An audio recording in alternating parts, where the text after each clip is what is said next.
Hello, everyone, and welcome back to another exciting episode of Mind Your Business. I am Stephen Meadows, as always, and I am joined by a really fun co-host today, Reggan Jastrom, and she is out in Park City, Utah, I believe. Yeah.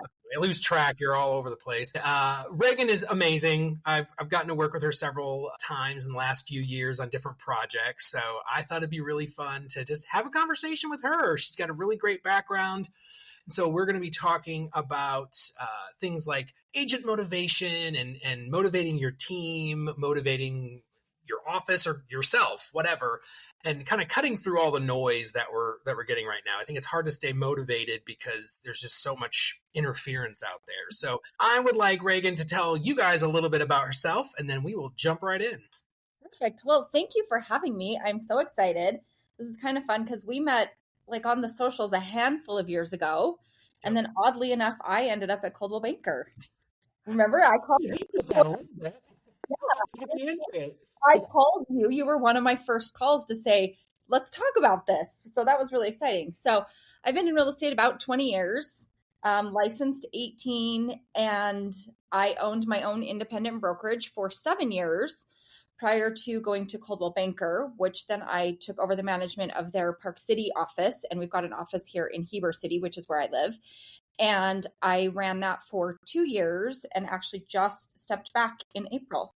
And I just went back to sales, and I've got a team that when I had my brokerage, we brought the brokerage over as a team. And so I'm kind of stepping back into that and running that team I had a team lead, Marianne. So her and I are running that together. And it's kind of been a fun transition the last handful of months.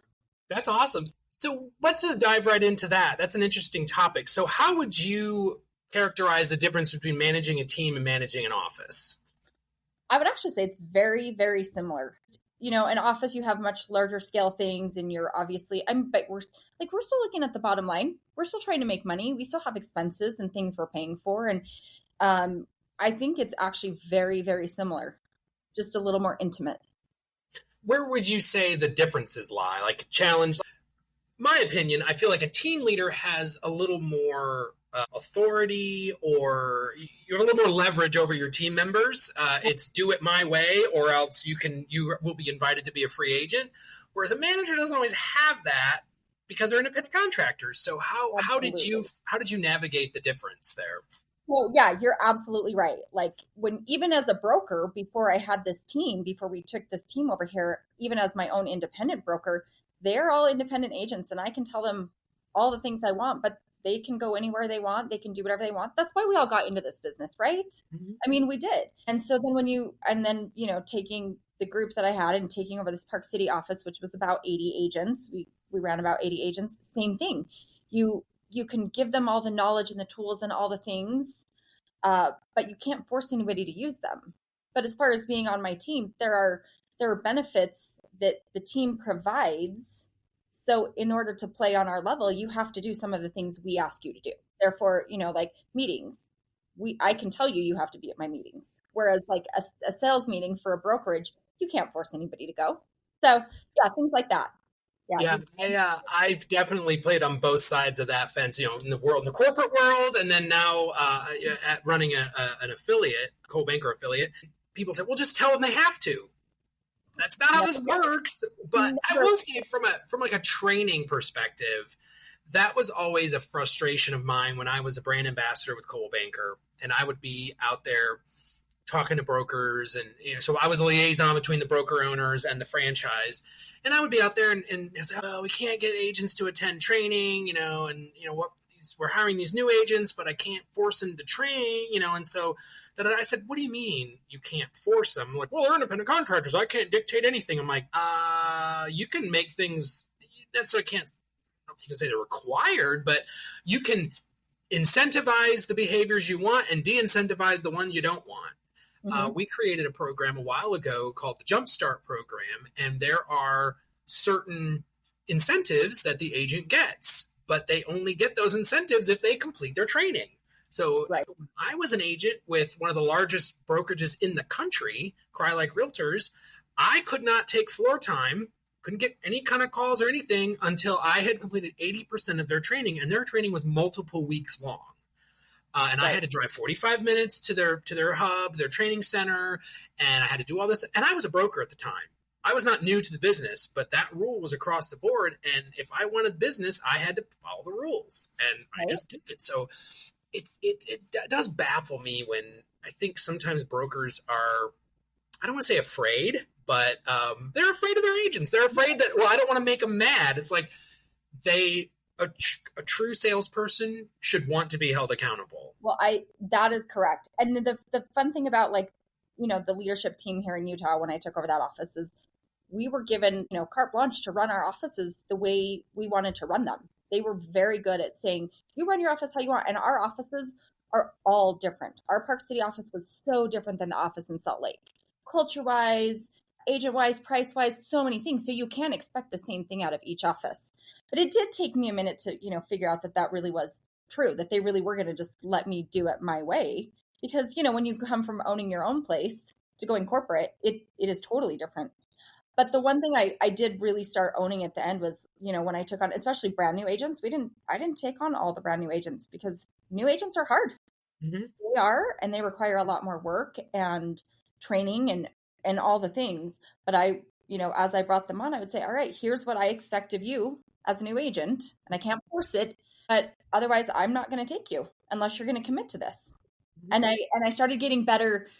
You know, I started seeing the results were better when I started, like, owning that. Yeah, absolutely. We've kind of put a line in the sand that we want agents to feel that it is a privilege to work for our brokerage. You know, we are going to invite you to work for us. You pass the test, because, you know, there should be a standard. And part of that standard is our agents are highly trained, and our agents are highly ethical, and all of those things that go along with it.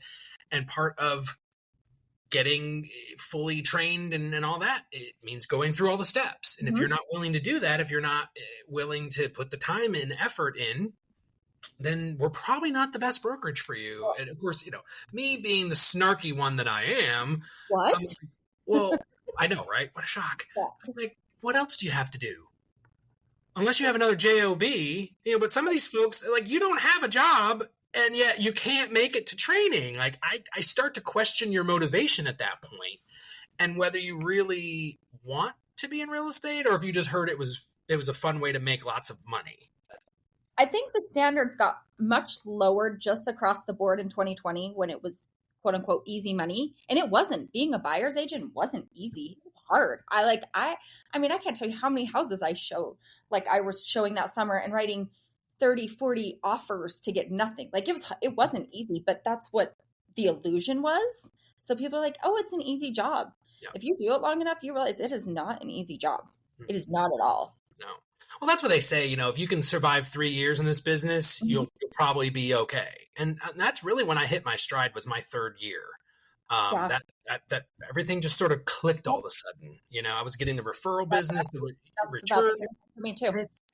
It's weird how that plays out for so many people. It's like the first couple years, you might have instant success, because there are people out there that do. But for some reason, that third year just seems to be okay, I've arrived. Well, and funny, because my third year was 2009, which was a crap year in real estate. So, now that you say that really makes sense. Yeah, absolutely. So how would you, let's talk a little bit about motivating your team. We'll start with the team level, and then we'll move it up to like a brokerage level. And, you know, agents out there, if you're listening, these can be things that you can just take on for yourself. You don't have to have a team in order to implement these, but, you know, somebody on your team comes in and they say, Reggan, I need more business. I'm just not making the kind of money I need to make. What is your first response to them? How much time are you putting into your business? And what do they usually say? Are you treating it like a business? Usually it's not very much time. It's not very much. That's typically the main thing every single time. You want to make more money, put more time in. And, you know, we all know that what I'm doing today is typically for 90 to 100 days down the road. It's not going to pay off next week. Right. Very rarely is that the case. So you've got to keep doing, you know, if you spend 10 hours a week in your real estate business, whatever that looks like, you're going to make a 10-hour-a-week paycheck down the road. That's a good way of putting it.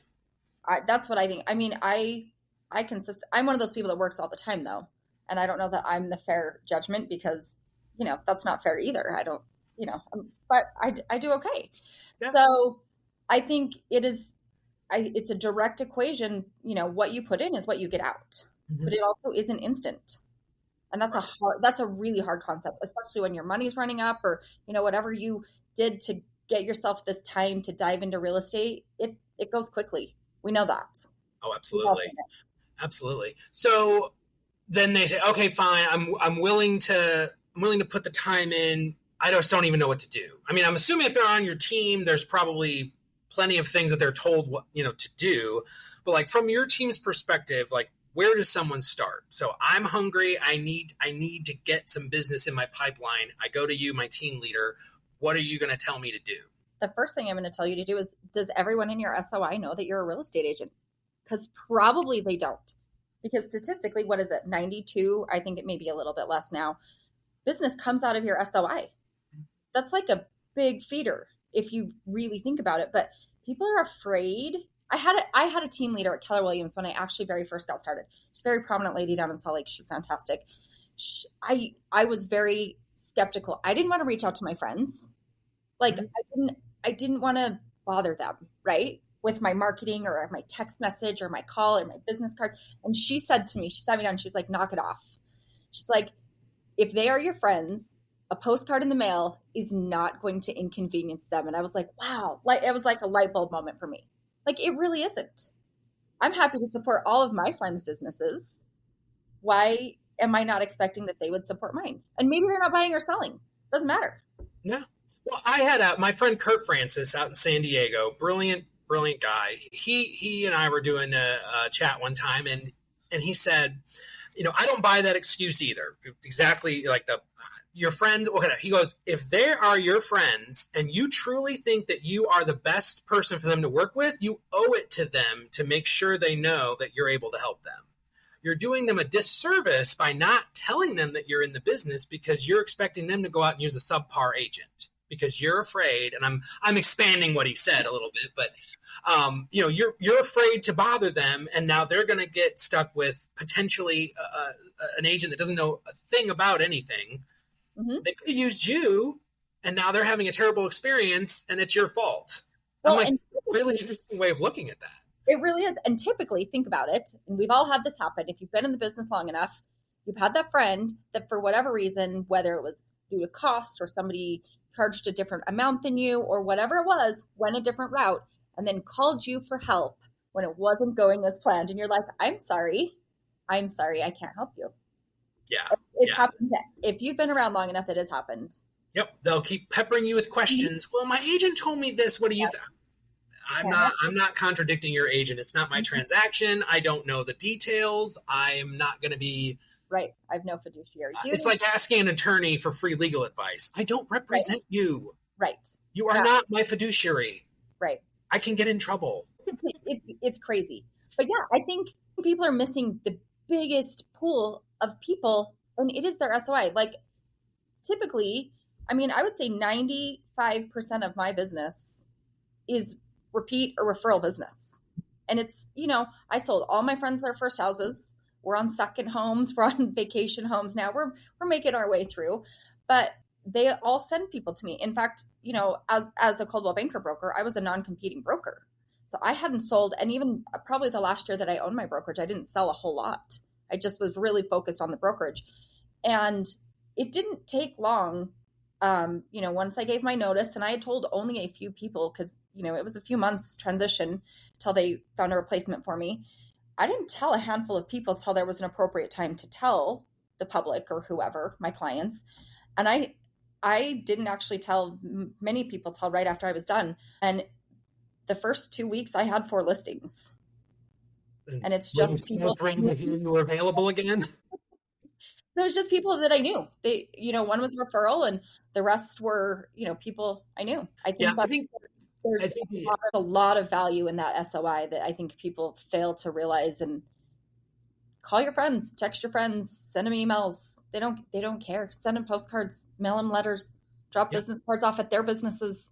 We all own businesses at this point in our lives. Yeah, absolutely. And that's a great point too. I guess we can segue into this topics. A lot of our friends are probably similar age and are in different stages of their careers, but a lot of them are small business owners. So why wouldn't you want to support them and have them support you in exchange? But even if you don't have a lot of friends owning small businesses locally, support small businesses locally. Always. Great partnership. It's a great, we have an agent right now. I'll call her out. Jen Truman. Congratulations. You're amazing. She's working with the SPCA locally. And like every 2 weeks or whatever, she's going out and she's doing a video for one of their pets that are up for adoption. I love that. What a cool way to partner with a local organization, get your name out there as a realtor, but also help somebody else too. Like restaurants, like go when you're having lunch at a restaurant, we all have lunch all the time about it. Coffee, what's your favorite coffee place? Ask the owner if you can do a quick 2-minute interview on Reels or something, like whatever. I've found, and I'm a firm believer in giving back and community service and all of those things, and I found that at the height of when I was doing all of that, business was just coming my way. If you give and expect nothing in return. That is the thing, because I did have an agent a handful of years ago that said, well, that's 2 hours out of my day. What am I going to get back? You might not get back anything, but you actually went and did something really good. So don't expect anything back. Your return on investment there, think of it as zero. But for some reason, the universe, it comes back. If you're giving, you will get back. Yeah. And that's actually my personal philosophy, that I provide value with no expectation of return. But it's not because I'm an altruist. I will just people that know me know I'm not an altruist. I don't actually believe that pure altruism actually exists as a concept, but that's a philosophy debate. But yeah, I wrote about it in my first book about networking. It's like, if you walk in with an agenda, they'll smell it a mile away. Absolutely. If they think you're there just to get something out of it, it shows. But if you're just there lending a helping hand, what a nice person. That was so great. We really appreciate your help. Just roll up your sleeves and chip in, and the business will come your way. Being authentic is key. But now I have a question for you that I thought of last night. In regards to being your authentic self and being who we are, because there's something so valuable in that. This is one thing that always ties me up. Professionalism. Okay. And I think I'm an old soul at heart, and I still think that professionalism gets you a long way. Like, our world is so much more casual than when we got into real estate, right? Like, and I'm in Park City. We're selling a lifestyle, but you have to be put together and look presentable and look like I can trust you to sell my $4 million house. Yep. Like, if you show up in overalls, I think you're here to watch my kids. But I also understand we're living in this casual world. So like, what's the fine line between saying, I know my shit, you should hire me, here's why, and I'm heading, I just think that we've lost part of that, and everyone has dismissed it. And I think that that's still very important. And once you get to know clients, then it's a different thing. But that's lost. So the rule of thumb the rule of thumb that we tell our agents is dress one step above your target audience. So if your target audience is dressed in business casual, then let's say my client generally wears a button down with no jacket. Well, then maybe I should wear a jacket, or maybe I should wear a tie or something, or maybe they're in jeans. So here's a perfect example. My CEO, almost every day he's in jeans. Dress jeans. So we'll go out on a meeting, and it's so funny. We're like the reverse. He'll be in jeans, a button down, and a jacket, and I'm in slacks, a button down, no jacket. So we're really kind of on equal footing. Yeah. But it's we're dressing to kind of match who we're meeting. It's like, okay, we don't know if these people are shirt and tie people or whatever. So we're going to kind of go middle of the road. If you're out there showing 50-acre tracts of land, it's probably okay to wear boots or whatever. In the winter, we all carry boots in our car. Oh, look at that. That's fun. What is that? We're trekking through, we have farmland here. We're out showing that. But I also think, it's that first impression. still, when you're meeting someone, like show up and look like you own that job, whatever that job is. And you will never catch me in anything but jeans. Very rarely. I teach CE. I'm a CE instructor, even when I teach, but I'll wear like jeans and a blouse and heels. But I see people show up and I'm like, I wouldn't hire you. And I know how good you are and I wouldn't hire you because you aren't. Here's the thing. We're paying. Okay. How many agents are using selfies for their photos? Yeah. Like if I want you to come tell me how you're going to market my house in the best way possible and you're not marketing yourself in that way, what? Your credibility's shot. Yeah. I agree. And, while we're on that topic of professionalism, and I think this is the right time of year to be talking about this, please remember religion and politics should just be avoided. Never. On social media. I tell agents all the time, don't say anything on social media that you wouldn't say to a client in your car. That is such a funny thing because people have such strong feelings nowadays, and it is one way or the other. There's no middle ground. And I was teaching a CE class a while ago, and I said that, and someone's like, why? And I said, well, I have very strong political feelings. You would never know them. My inner circle knows how I feel. But if I draw a hard line in the sand, I just closed off 50% of the people that I still want to sell houses to. Yep. Why would you do that? We can all be neutral for a minute. Mm-hmm. Well, I mean, even humor, even telling jokes and stuff. It's like, I'll just use a random, people with purple hair.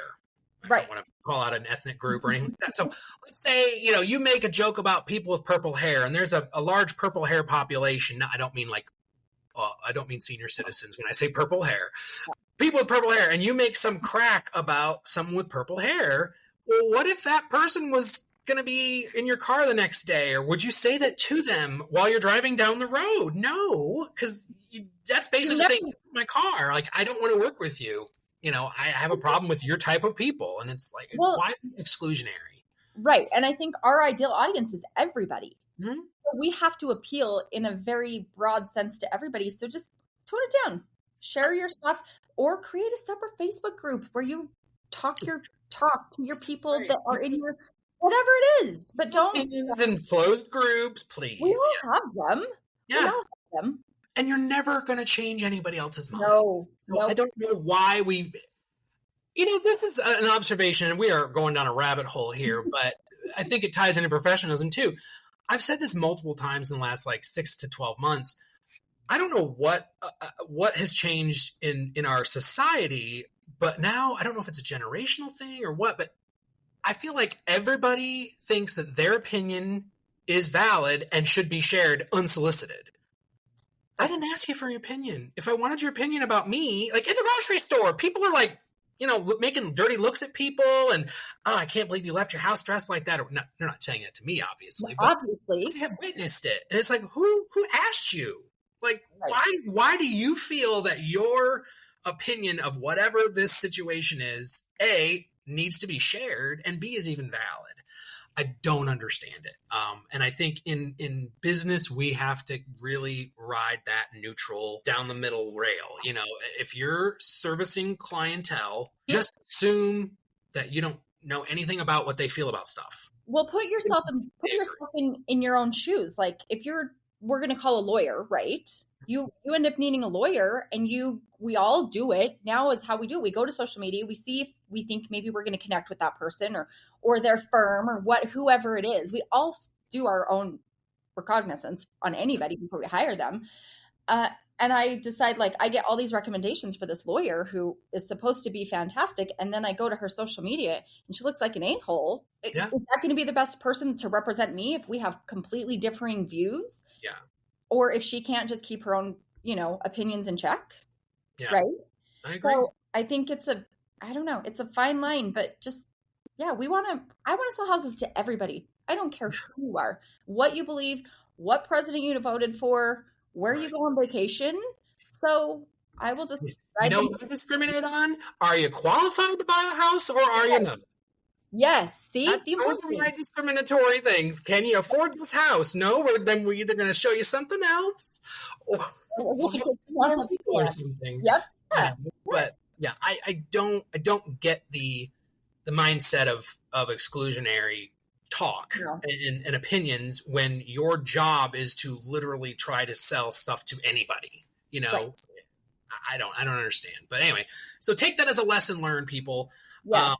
Keep your opinions to yourself. Especially, this is my every 4 years is like the worst, and we all know the real estate market is going to come to a grinding halt in like late September, early October, because for some reason everybody thinks that they have to wait to make a decision on what house they want to buy until they know who's going to be the president. Which we actually talked about this. We talked about this in our team meeting yesterday. We had our lender here, and she said, historically, there is zero correlation, zero. Mm-hmm. And in fact, the president doesn't get in for 3 months after and can't start implementing things for 3, and they have no control over the Fed and all of these things. And everybody thinks it has no bearing, and it never really has. But it's just, in fact, I was talking to somebody today that brought that up, and I just chuckled.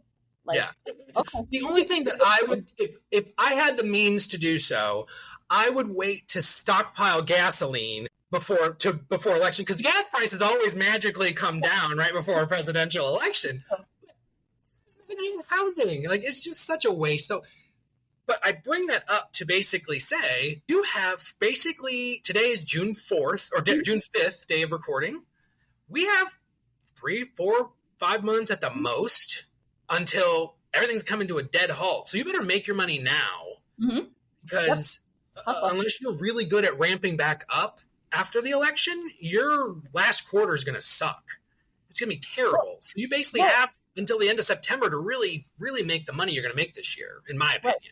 Well, and it always slows down. And then the holidays, sometimes, like, we live in a ski community. So we get a little bit of a pickup ski season, but then it will be slow again until spring. But that's where consistency kicks in.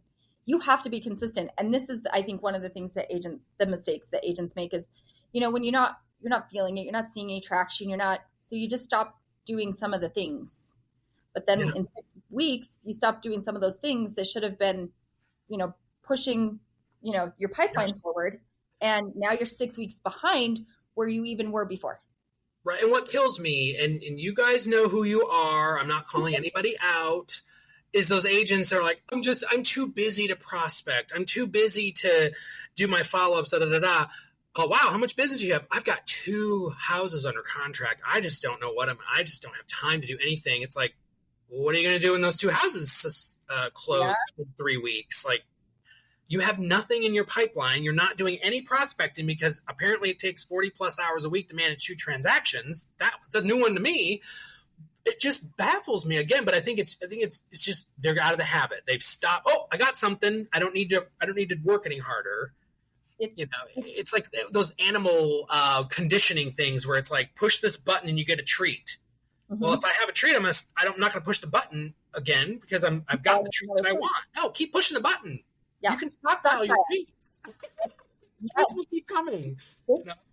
This industry it's a marathon industry. It's a marathon industry, and if you look at the people that make it and are successful, they work all the time. They consistently work, they consistently prospect, and that's different for everybody. I've never picked up the phone and made calls. Not my thing. I would probably sound like the dumbest. I mean, I have, but like, it's not my thing. You want me to show up at a networking event and talk to everybody, and that's where I flourish. So I know where I spend my time, but it's still prospecting. Yeah. Calling my SOI, if it's checking in with my SOI, if it's calling leads, that's all prospecting, and it is different for everybody and your market and your niche and what you like to do, but you have to consistently do that every single day. Absolutely. And do you know what I think I realized, and it was kind of about the time I met all of you guys, and it was at the COVID time where we all kind of connected online because we didn't have anything else. All of us real estate people kind of connected. I have way more relationships outside the state of Utah with real estate professionals than, in our Park City real estate market is small. I know, know everybody, but I could pick up the phone and call anyone nearly anywhere and get a referral, give a referral. And that's a source of business also. It's Absolutely. A huge business. Yeah, I go to a lot of conferences, and of course, I don't actively list or sell, as most people know. Still, multi-state licensed. I'm a broker, all that good stuff. but I go to these conferences and I network. We just came back from our leadership summit for Coldwell Banker in Tampa. And, we had, like 10 of our people with us. I mean, so we had managers and marketing folks and different people within our leadership structure. And I barely spent any time with them. And I'm like, no offense, but I'm not here for you guys. Right. I'm here for these 300 other people that can be sources of business for the company, for me, because I have a consulting business, where I do merger consulting. So, I mean, these are people who could, need my services for that, or it's, they have a piece of technology that we can learn about or whatever. I work the room and I go over and they're just all sitting at the table together. And I'm like, talking to each other is pointless. Why are you stop clumping? Go out. At the last Gen Blue, Marianne and I went to go. It was the party the last night where we had a huge dance off. We got some videos. Of that. Yes. We had the little lanyards with the pouches, and I was like, all right, because Marianne's definitely more of an introvert even than I am. But if we get a cocktail at us, we can definitely we'll be a little more outgoing. We met so many great people in Atlanta, and so I was like, all right, 20 business cards in your pouch. I'm taking 10. We can't leave the party till we have handed every single one of those out to somebody that's a potential referral source for us, or for our office, it was hard. Like sometimes it's hard to force yourself to go talk to people you don't know, but my gosh, the connections we made, even that first year in Arizona, we did really good. Like getting out, meeting new people. That's actually where you and I met in person for the first time. I think I still have that photo on my phone. Yeah. And I spotted you in that auditorium from a mile away. I was like, what's this? And we didn't do as much then. And we're very, we're just as guilty of getting a glass of wine and sitting at our table. But we've been very conscious of, because we can see the returns and having those relationships with people. Like if I've got somebody in Virginia, I'm calling you, right? Hands down. If I've got somebody in Colorado, I'm calling Greg. If I've got, we've got all of these fantastic people that you build this rapport with, that you trust, not just know because, but that you trust to hand your people off to. Yeah. And it's a business, it's a whole business in and of itself.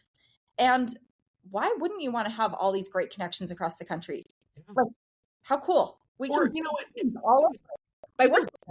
Local connections, like landscapers, roofers, handymen, all those industries can be incredible sources of business for you locally.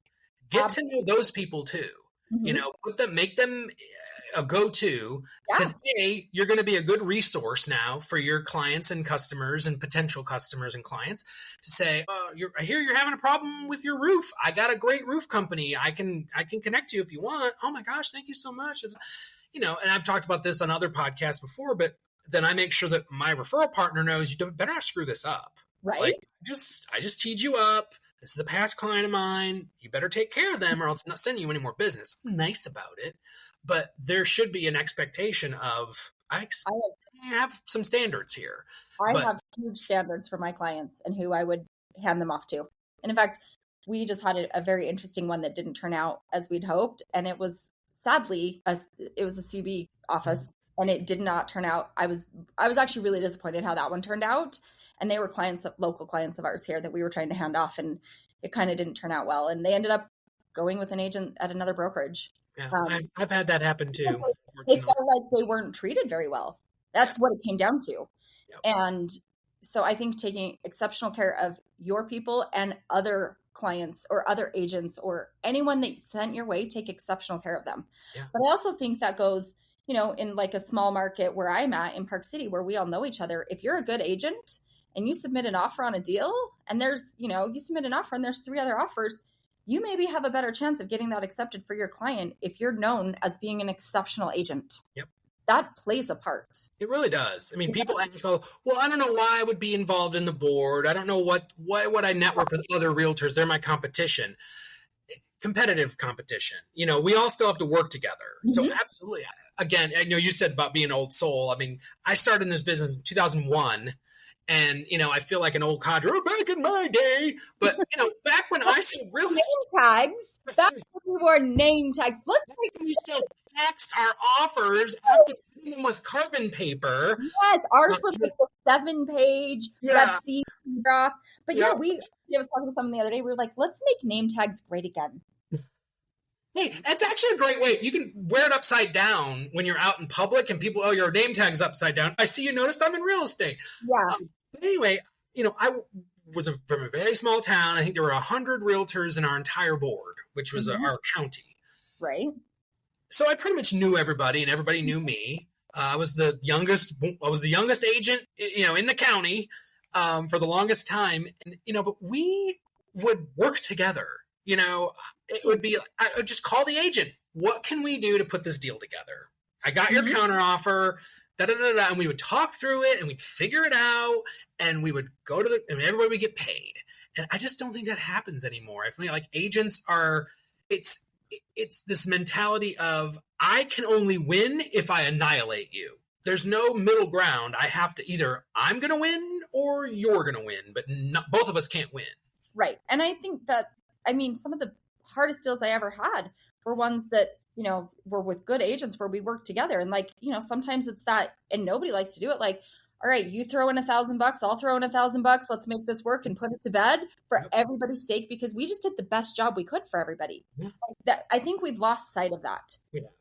I always was as my own, when you go to corporate, it's a little bit of a different philosophy, but running my own place, I was far much more of I would rather you do good work than sell 10 houses and be known as a bad, crappy agent. Quality over quantity every day. Mm-hmm.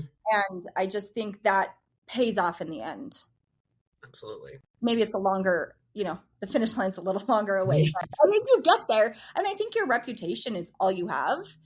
And if you're known as a good agent, our board here is about 1,200 agents. Mm-hmm. And, it's that typical 10 to 20% do 80 to 90% of the business. So it's the same people running in the same circles. And, you get that call from an agent, you're like, oh gosh, send me an offer. I'd love to work with you. Or you're like, you again.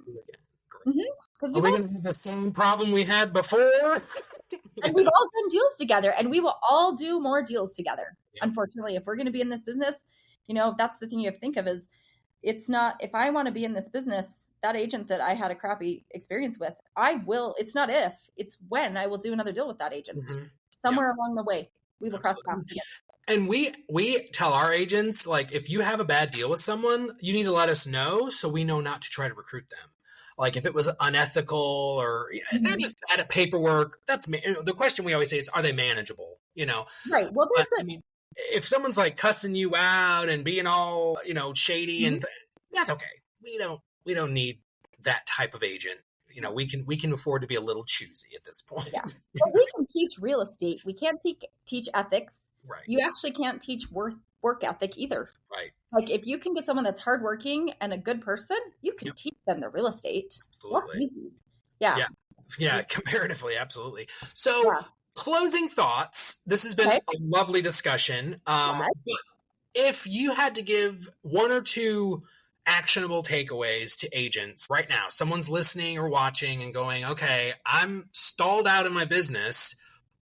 What should I do? Like what, and not just talk to your sphere or whatever, but like what 2 action items should they focus on for the next week or two? Like activities. What would you tell them? Well, the activities that we should be doing are always the money-making activities. Mm-hmm.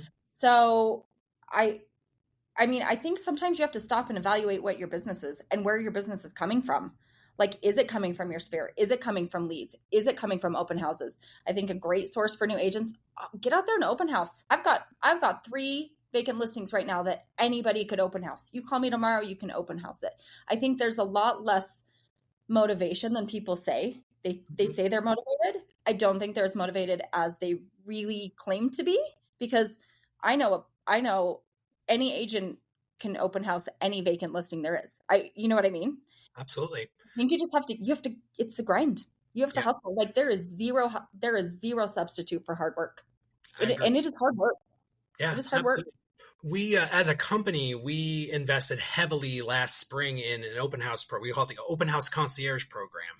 And we do this whole lead gen campaign. We print their flyers. We do everything for them. Anybody in the company can host an open house. They can just ask the listing agent, or the listing agent can do it, whatever. We're probably doing 10 to 15 open houses a weekend as a company. We're paying for all the ads and everything. And thousands of millions, we're over 4 million impressions in a year in this program on social and other channels. Like 3,000 or 4,000 leads have been generated from it. I mean, it's just a fantastic program, but we didn't do it as a lead gen reason. We didn't do it for lead gen. We did it because my broker said, I need these agents out in front of people. Mm-hmm. I need them talking face to face with people, and an open house is the best way to do it. And we tell them, don't just pull into the driveway and go into the house and do an open house. Walk the neighborhood, invite the neighbors, pass out information about the neighborhood, whatever. But like, interact with people. You have a reason to talk to them right now. Real estate is always has been, always will be a relationship-based business. It doesn't matter. And you can't take the human element out of real estate. You can't. People keep saying, are real estate agents going to be obsolete? You get first-time home buyers that are emotional. You can't, it is a relationship game. Get out there and make relationships, long-standing relationships. Get your name out there. And, it is a numbers game. You knock enough doors, you're going to get a yes. Yeah. You do enough open houses, you're going to get a buyer. You do enough listings, it is a numbers game. Eventually it does pay off. But if I think consistency and hard work. Absolutely. And don't give up because you get frustrated, because it's hard. We all do. Even as, tenured people in the business, burnout's real. And sometimes you're just like, screw it.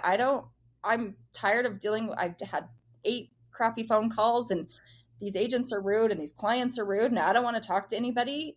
Push through. You have to push through. Mm-hmm. Absolutely.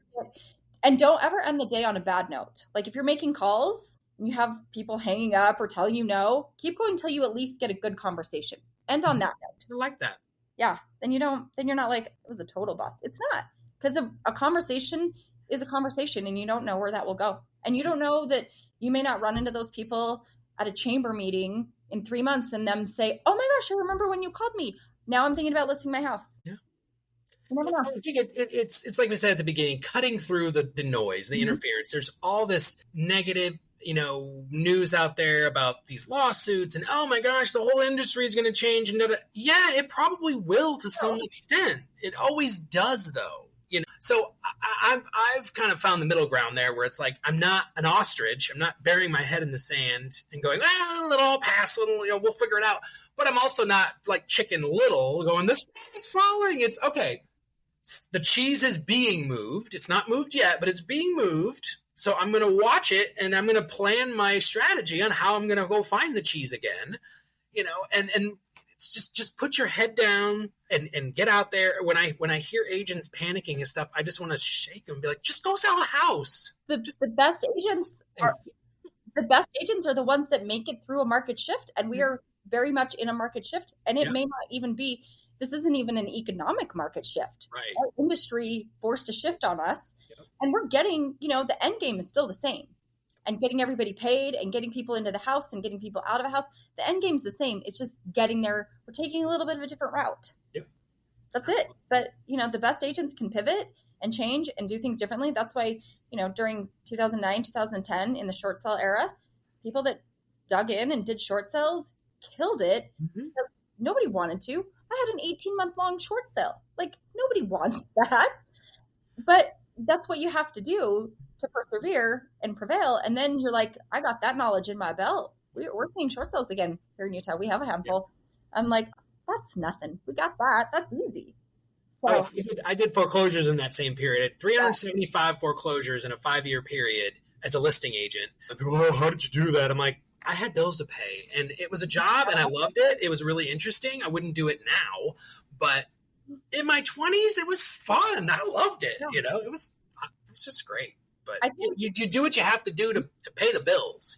And I think, this is a great career. this career has been very good to me. I had kids later in life. I was able to navigate that without having, like, my kids didn't go to daycare. Yeah, I had babysitters and I had help, but I mean, I can't tell you how many times my kids went showings with me if they had to.